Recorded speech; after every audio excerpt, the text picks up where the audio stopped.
Hello, my loves. Welcome back to the Get Unstuck podcast. We are on episode number 315, and the title, as you can already see, is interesting.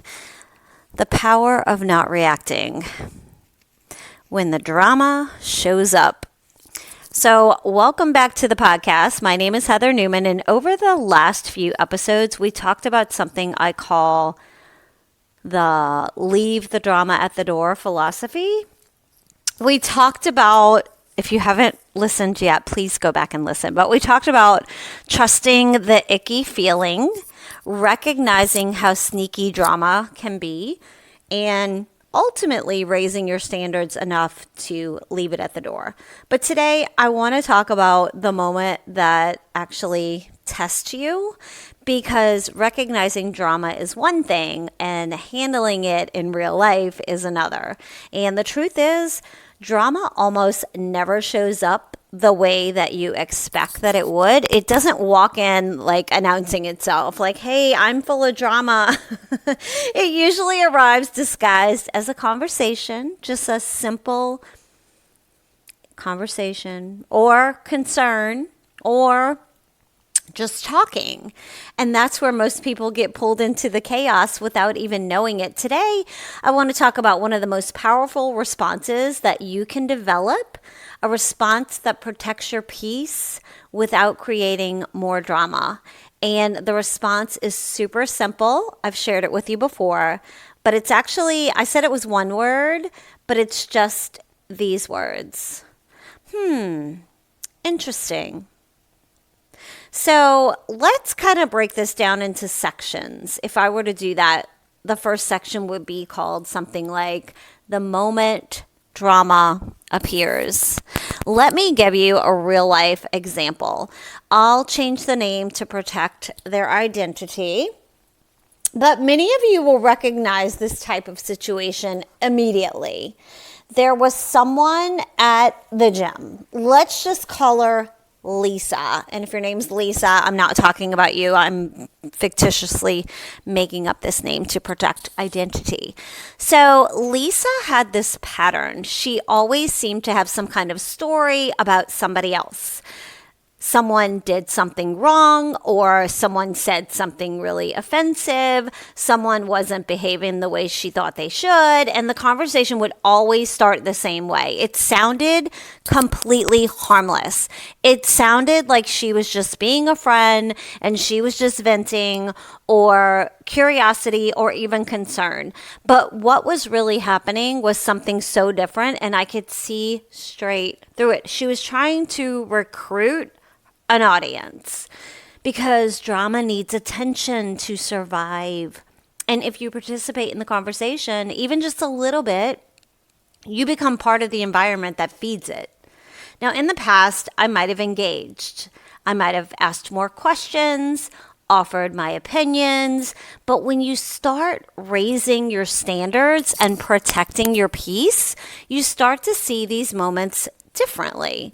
So instead of engaging, I simply paused, and my response was, interesting.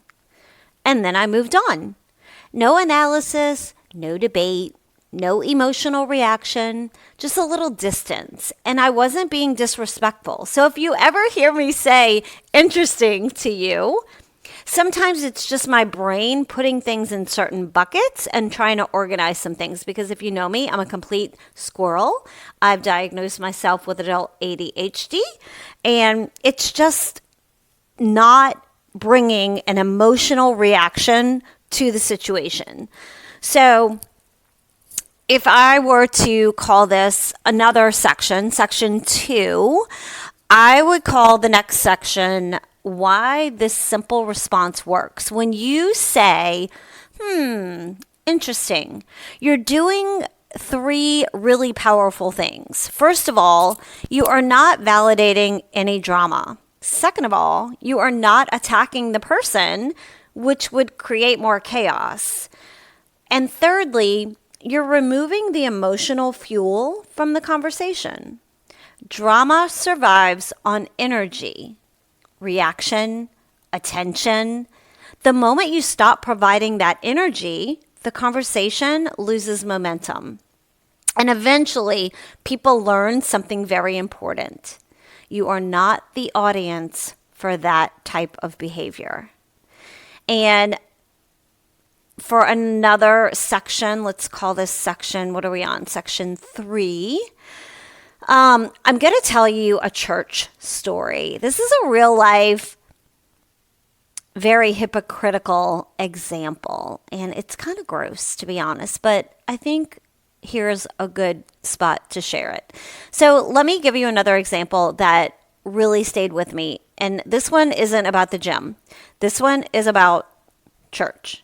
And I'm going to say this very carefully because I know a lot of people have deep feelings about church communities, but sometimes the environments that talk the most about kindness and service and doing the Lord's work are the ones that reveal the biggest disconnect between words and behavior. And this is strictly my opinion. This is for entertainment and educational purposes only. I'm speaking from my own experience here. So years ago, my mom and I had an experience that really opened our eyes. First of all, my mom, who is handicapped, okay, she walks with a cane.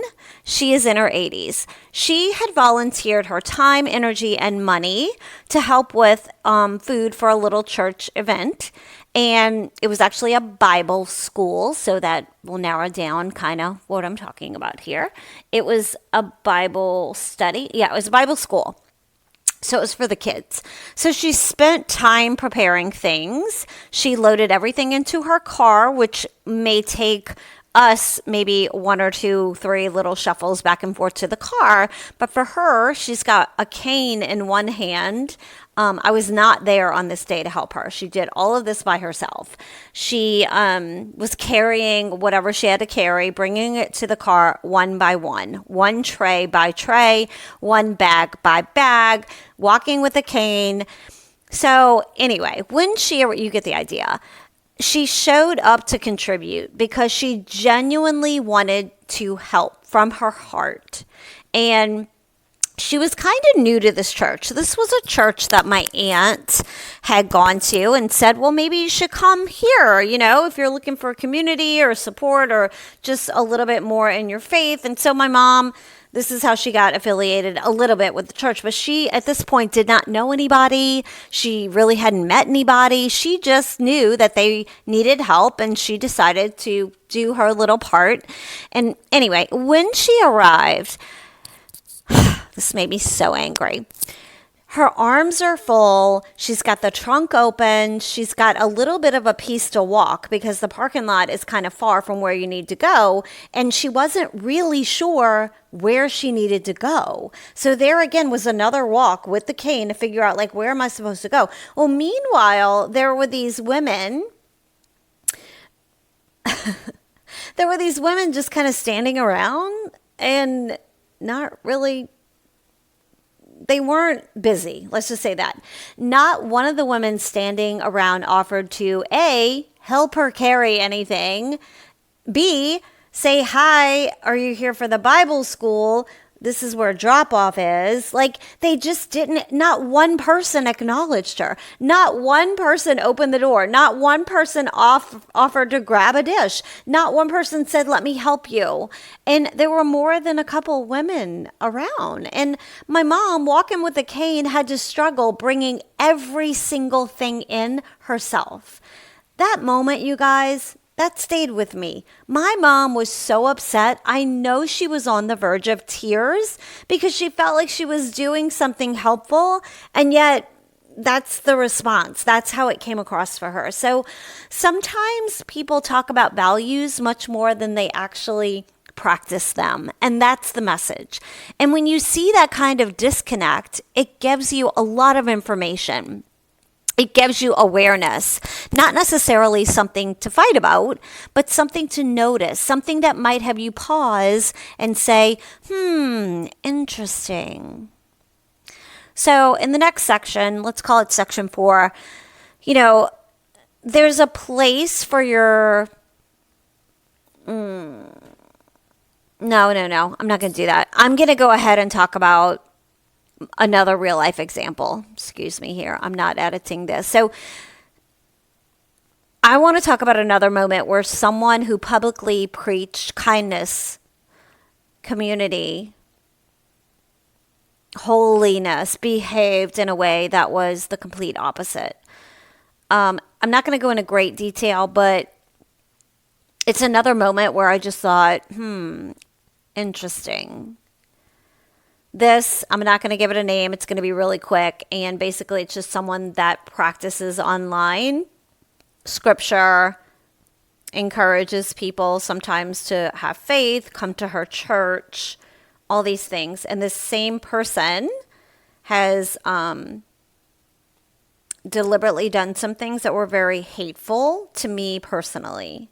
And so I see the veil has lifted, and I see through this facade that just doesn't sit well with me. So again, this is an observation. This is not anger. And it's just me witnessing something my mom always said. And she's like, my mom says this a lot. I'd rather be a hypocrite outside of church than in one. And whether at church, socially, or in community settings, again, keep the tone observational rather than let anger set in. So moving on. Section 5, why observing is so powerful. When you start noticing these moments, these little types of things that may happen in your life that I'm sharing, that happened to my mom, that happened to me, something just shifts. You stop expecting everyone to live by the standards that they talk about, because action is so much louder than words. So pay attention to what people do, not what they say. And stop being shocked by human behavior, I guess, is another lesson here. And instead of simply getting angry, because I know a lot of people would get angry, and I did get angry when my mom told me that story. It was disappointing, but I can't get disappointed unless I have expectations for other people, right? So just instead of that, we don't want to hold on to any of that kind of energy. Instead, you simply just gather information and you observe and you adjust your boundaries. And again, my program inside of glitteru.com/the shop. Let me pull it up real quick. I had it on sale. It's a great program. It has helped so many people. It's under guides and resets, and it's called Dare to Say No. I'm just going to talk about one of the testimonials in here real quick. Where is it? Here it is. This is one of my students. She said, I printed it out, and every time I check a box, I feel like I'm breaking an old version of me. This isn't a worksheet. It's a therapy in structure form. Another person, testimonial, says, I thought I needed another planner. I needed this Dare to Say No boundary reset. The checklist dares are literally rewiring how I respond to people. I feel powerful from the first time I read it. And then the last testimonial, I'm going to read real quick here on the boundary reset. It's only $22 right now. It's called Dare to Say No. It's inside of glitteru.com/the shop. It's called Dare to Say No, the boundary reset. And this testimony says, I'm not even done with the 7 days, but I already stopped overbooking myself, canceled 2 things that weren't in alignment, and I feel so much more clear. Structure really is self-respect. So if you're wondering what the Dare to Say No program is, that so many women just like you, this was their first program that they actually purchased with me, and I still get so much good feedback on it because they refer back to it a lot. So the boundary reset, Dare to Say No, is a short, self-guided reset designed to interrupt overcommitment, people-pleasing, and self-abandonment. It's not a journaling experience. There's no emotional processing or unpacking. The reset replaces explanation with decision, and it helps you reestablish personal standards through simple actions. So over 7 days, I basically give you a clear structure to support support saying no without the guilt and removing energy leaks and rebuilding self-trust through consistency. So inside of there, you'll get a checklist, base daily structure, clear daily boundary actions. You're gonna love that. Oh my God, it's my favorite. Some audits for your energy and your standard checks. And again, it's zero journaling, zero coaching, zero fluff. It's for women who want to stop defaulting to saying yes, for women who remove at least one draining obligation, for women who want to protect their time and energy without having to explain themselves. And it's going to help you, most importantly, rebuild self-trust through little actions. So trust me, Dare to Say No is a boundary reset that I encourage everyone to get. It's only $22 freaking dollars. That's like one trip to Chick-fil-A. Anyway, let's go back to section 5. Why observing is powerful. When you start noticing these moments, something really shifts in you. You adjust your boundaries. You decide who gets access to your energy. And again, Dare to Say No is the program that I would highly recommend at this point if this podcast is resonating with you. If you're like shaking your head like, oh my God, yes, yes, yes, Dare to Say No is for you. Because peaceful people understand something important. You don't have to correct every inconsistency that you see with other people. You don't even have to confront them over being hypocritical. Sometimes the most powerful thing that you can do is simply notice it and just, interesting. Move accordingly.